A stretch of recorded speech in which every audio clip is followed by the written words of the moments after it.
আসসালামু আলাইকুম। আজকের ব্লগ ভিডিওটা শুরু হবে বিকেল কটা বাজে? 6:30 না? না না সরি 7টা থেকে আজকের ব্লগ ভিডিও শুরু হবে। ইনশাআল্লাহ দেখি কি কি করি আমরা আপনাদের সাথে শেয়ার করব। ঠিক আছে, লেটস গো। ওকে, এই যে তেলের পিঠা, দেখি তো ক্যামেরা ধরার পর অনেক সময় তেলের পিঠা হয় না, আজকে দেখি তো প্রমাণ। হো হো হো না রে, আজকে হবে যে পারফেক্টলি হলে যত যাই হোক ওইটা আর কখনো মুভ করে না। তেলে পিঠার মধ্যে একটু হচ্ছে গিয়ে নারকেল কোরানো দিলে, একটু না একটু বেশি করে আমি নারকেল কোরানো দিচ্ছি। নারকেল কোরানো দিলে মজা লাগে বেশি, তাই না বাবু? তুমি বোঝো না? আর তেলের পিঠার পাতিলটা এরকম কাইলা থাকবে, এটা হচ্ছে গিয়ে স্বাভাবিক, এটা থাকবেই, তাই না? আর তেলের পিঠাটা আমি একটু কম ভাজি, কারণ এটা পরের দিনও খেলে একদম নরম থাকবে, সফট থাকবে। আমার বাবুদের তো দাঁত নাই, বড় বড় বাবুদের। এই যে এদিকে দেখাও, এই যে অলরেডি এগুলো ভাজা হচ্ছে, ইনশাল্লাহ দেখি। তারপর হচ্ছে ভাজতে থাকি, আরও ভাজতে থাকি, তারপরে হতে থাকুক। এই যে আমার হচ্ছে টাই অনেকগুলোই ভাজবো যাতে পরের দিন খেতে পারে, তাই না? তো চুলাটা বাড়াই দিই। ঠিক আছে, হতে থাকুক। আর এই যে আমার তেলের পিঠা হয়ে যাচ্ছে, ফুলকো ফুলকো, অনেক মজা হবে জানি। আর এই গুড়টা একদম পিওর। এই যে কি বাবা, কিছু কোনো গরম দ্বারা আমি দিচ্ছি। তেল পিঠা ভাজতে ভাজতে কড়াইটা একদম কালো হয়ে গেছে। খাবে? ঠান্ডা দেখে নাও। আমার ছেলে মেয়ের বাবার খুব পছন্দের পিঠা। ভাবছিলাম আজকে তেলের পিঠা বানাবো, সাথে পাটিসাপটা পিঠা বানাবো। তা দেখি ফ্রিজে দুধ নাই, এই জন্য আর বানালাম না। তবে ইনশাল্লাহ কালকে হচ্ছে গিয়ে বানাবো।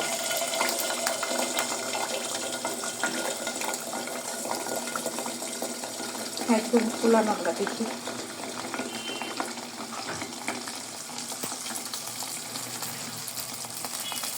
এই তো আমার পিঠা ফুলকো ফুলকো।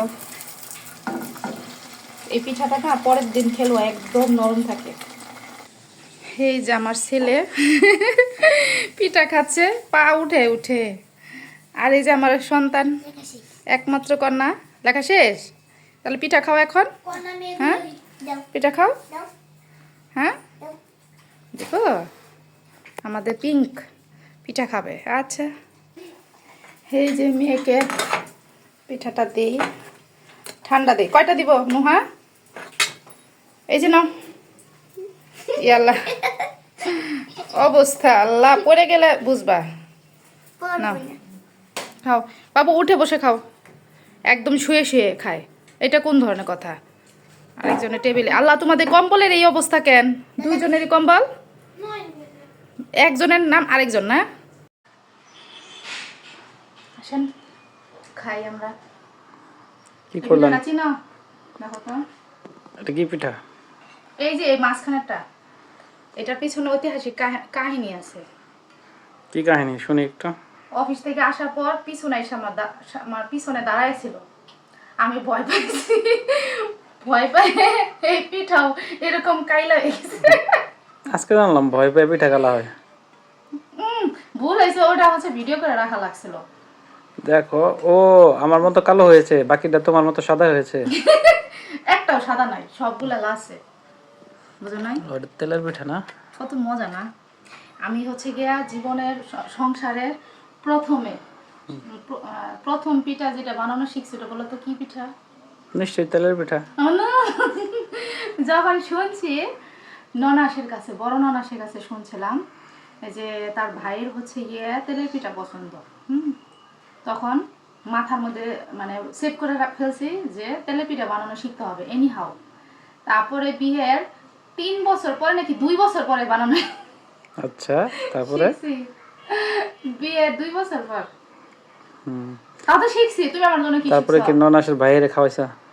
তো খাওয়াইনি তোমারে? সেটাই না তো আমি বলছি। আ তুমি, তোমার আমি কম জীবনে কম তেলের পিঠা বানায় খাওয়াইছি?